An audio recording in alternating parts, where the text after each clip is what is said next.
Boa tarde a todas e todos. Estamos aqui nesse sábado aqui bacana. Meu nome é Fábio Cabral. Eu vim conversar um pouco com vocês sobre afrofuturismo. Vamos começar com um pequeno exercício. Imaginem uma grande metrópole habitada por pessoas como eu, quero dizer, pessoas negras. Mas pessoas negras dos mais diversos tipos, das mais diversas formas, dos mais diversos tamanhos, dos mais diversos tons de pele. Pessoas negras em toda a sua diversidade. Imaginem também que essa grande metrópole é uma cidade de altíssima tecnologia. Então, imaginem carros voadores, arranha-céus, celulares holográficos e todo tipo de tecnologia maravilhosa que vocês são capazes de imaginar. Falando em maravilha tecnológica, imaginem que a tecnologia deste mundo é movida à energia eletromagnética dos espíritos ancestrais, dos fantasmas. Falando em espíritos ancestrais, imaginem que do alto desses arranha-céus estão mães de santo empresárias com poderes paranormais governando tudo. Imaginem que todo esse progresso científico maravilhoso andou lado a lado com a preservação da natureza. Então, imaginem que por toda a cidade há árvores, arbustos, plantas de todos os tipos, parques florestais imensos, inclusive raízes enormes crescendo por entre os prédios. Imagine um mundo em que a cosmologia iorubá, simbolizada na figura dos orixás, é a realidade deste mundo. Vocês conseguem imaginar um mundo assim, gente? Opa, eu imaginei. Esse mundo se chama Keto 3, que foi inaugurado neste meu romance O Caçador Cibernético da Rua 13. É que eu gosto desses nomes enormes, esdrúxulos, né? Chama atenção. Eu criei esta cidade quando me deparei com a palavra afrofuturismo. Porque, em geral, quando as pessoas veem essa palavra, elas pensam, nossa, afrofuturismo, mas que diabos é isso? O que é isso? Ao invés disso, eu, meu maluco, pensei, que novas narrativas, que novas histórias interessantes eu poderia criar a partir do que essa palavra me evocava. Afrofuturismo tem muitas definições, e sempre perguntam, mas o que é isso, o que é isso? Vamos discutir um pouco dessas definições, a partir também dessa perspectiva que eu acabei desenvolvendo. Muita gente classifica o afrofuturismo simplesmente como a mescla de tradições africanas com tecnologia, ou definem como narrativas de fantasia e ficção científica com protagonismo negro. Mas, gente, será que seria só isso? Porque, se for só isso, é mais fácil chamar de ficção científica mesmo, não é mesmo? Porque, enfim, eu tenho problemas com rótulos. Eu sei que é clichê falar isso. Eu não gosto de rótulos. Mas é difícil, né? Enfim, botar um rótulo na sua cabeça. Eu sou afrofuturista. Olha que legal. Mas, como eu passei a entender o afrofuturismo? Eu comecei a entender o afrofuturismo como uma mudança de perspectiva. E quando eu entendi isso quando surgiu o rótulo? Não. Na verdade, mais tarde, depois que eu descobri o rótulo, eu entendi que eu já era afrofuturista antes mesmo de saber que essa palavra existia. Não é meio louco? Uma das perspectivas que eu usei inconscientemente na criação deste universo fantástico é a perspectiva da afrocentricidade. E o que é isso? Em poucas palavras, a afrocentricidade entende que o mundo é multicultural, entende que o mundo é diverso. Vocês não acham isso também? O mundo é diverso, diversas culturas, diversas formas de se pensar, diversas formas de ciências. A afrocentricidade entende o povo negro como agente A afrocentricidade entende o povo negro não como mero figurante de um mundo eurocentrado que nos é imposto, um mundo eurocentrado que nos é imposto como padrão, como universal. Mas essa universalidade, cada vez mais está nítido de que não existe.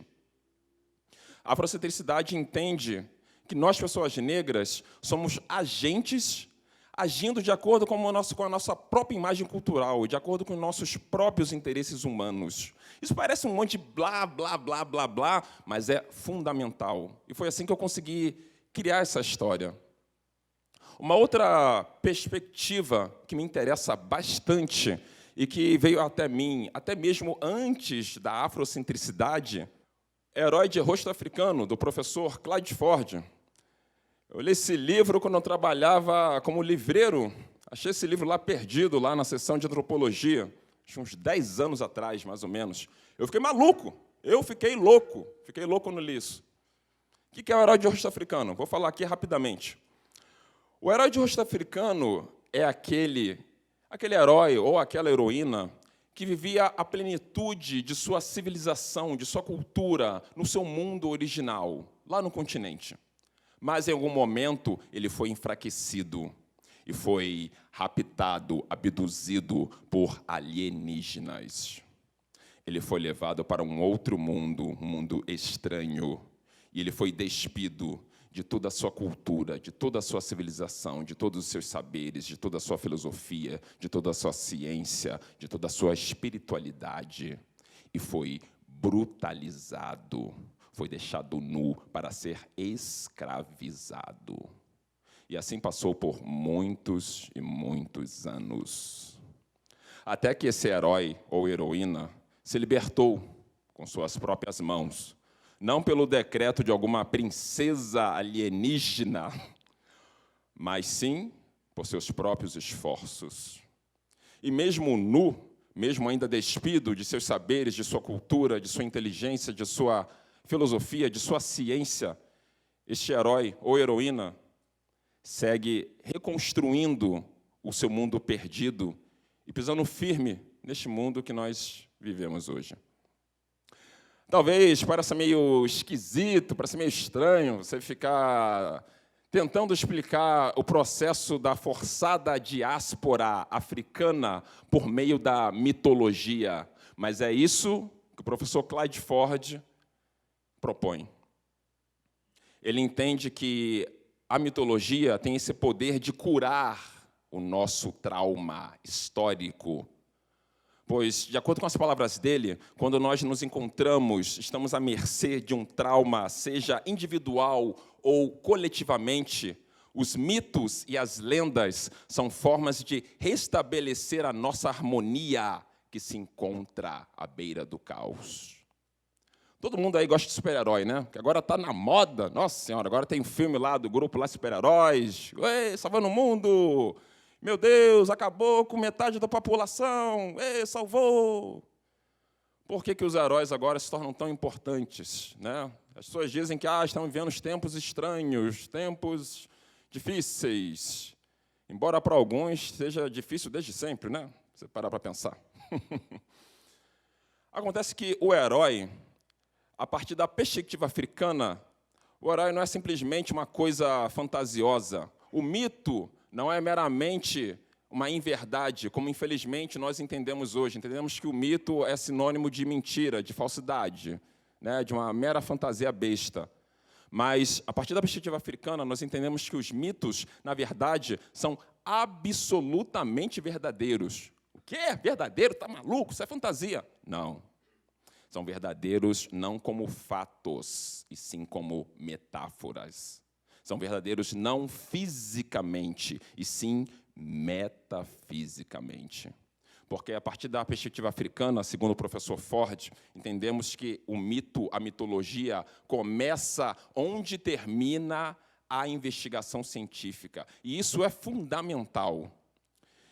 Eu passei a entender que, da perspectiva africana, esta ruptura entre espiritualidade e ciência é uma deturpação ocidental, uma deturpação europeia, que não faz sentido. Da perspectiva africana, os mitos não devem ser compreendidos historicamente, e sim simbolicamente.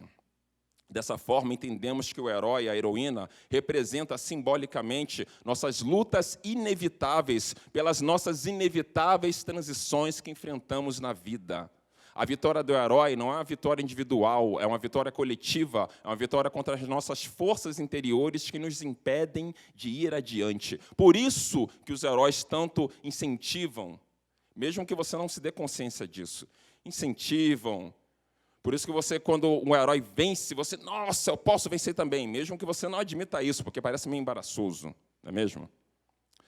Vamos falar agora dos meus super-heróis de rosto africano favoritos, os orixás. Ah, não, esse cara vai falar de religião. Não. É sempre bom deixar nítido aqui que eu estou falando a partir de uma perspectiva mitológica, filosófica, e não de religião, não querendo impor nada a ninguém. Por exemplo, os orixás. Os orixás, da perspectiva iorubá original, não são simplesmente divindades, e sim ciências naturais representadas simbolicamente. Ciências naturais compreendidas de forma metafórica, de forma simbólica. Por exemplo, o Exu. Ai, caramba, o Exu.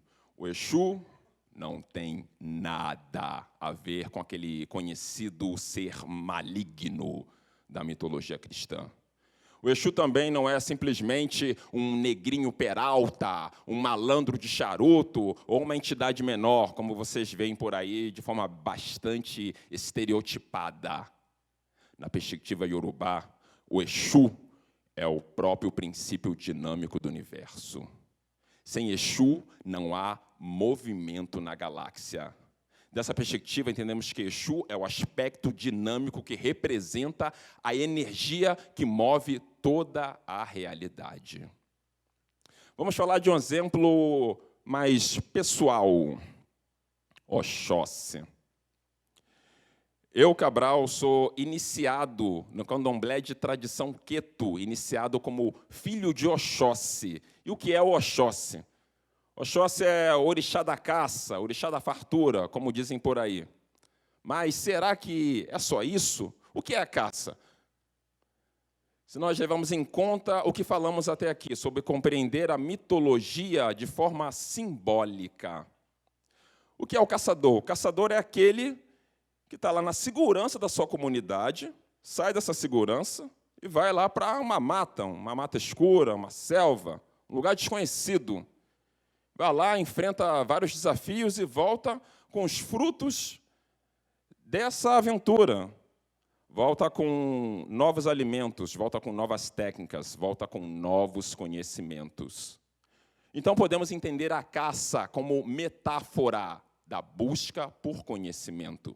Podemos entender, então, que o Oxóssi, na verdade, é a representação simbólica do conhecimento, da arte. Então, quando há alguém declamando um poema, esculpindo um belo vaso, compondo uma música, escrevendo romance, podemos entender simbolicamente, metaforicamente, que ali está presente o Oxóssi. Por isso que a maioria dos filhos de Oxóssi são escritores, professores, tradutores, artistas. Por isso que eu, filho de Oxóssi, estou aqui dividindo conhecimento com vocês. Por isso que eu sou escritor. Porque quando você se inicia, entendemos que simbolicamente você desperta essas qualidades que sempre existiram dentro de nós. Falando em conhecimento, não tem como falar sobre as minhas perspectivas sobre afrofuturismo sem citar o trabalho imprescindível do Cheikh Anta Diop, o maior cientista do século XX. Cheikh Anta Diop comprovou, usando as leis do Ocidente, com seus PhDs, ele comprovou que tudo que nós conhecemos hoje por ciência, tecnologia, filosofia, arte, literatura, surgiu primeiro no Vale do Nilo, criado por negros africanos. E isso é fundamental. Isso não é dizer que um é melhor que o outro, é compreender de onde você vem. Isso é fundamental, principalmente para as pessoas negras, para que entendam, para que nós possamos entender que nós não descendemos simplesmente de escravos. Nós descendemos dos pioneiros da humanidade. Então, só essa perspectiva já cai por terra quando chamamos afrofuturismo de mera mescla entre tecnologia e tradições africanas. Não. Afrofuturismo, dentro dessa perspectiva, é o resgate deste passado africano de tecnologia, ciência, filosofia, arte. Falando em cientista, está aqui uma outra obra minha, Cientista Guerreira do Facão Furioso, uma obra que também se passa em Queto III, esta metrópole maravilhosa, que eu desenvolvi quando me deparei com a palavra afrofuturismo. Esta personagem, cientista guerreira, assim como o caçador cibernético, são super-heróis. Porque nós precisamos de heróis sempre, simbolicamente, metaforicamente, ou até mesmo fisicamente. Eu falo das minhas obras porque é a partir delas que eu desenvolvo o meu afrofuturismo. Por mais que eu faça aqui um blá, blá, blá bonito, é a partir dessas obras que eu explico melhor, apresento melhor as minhas perspectivas sobre esse assunto. Mas, para fechar, já está muito blá, blá, blá, o que diabos é o afrofuturismo? O que eu entendo que é o afrofuturismo? Afrofuturismo é todo esse movimento de recriar o passado, transformar o presente e projetar um novo futuro através da nossa própria ótica. Muito obrigado a todos.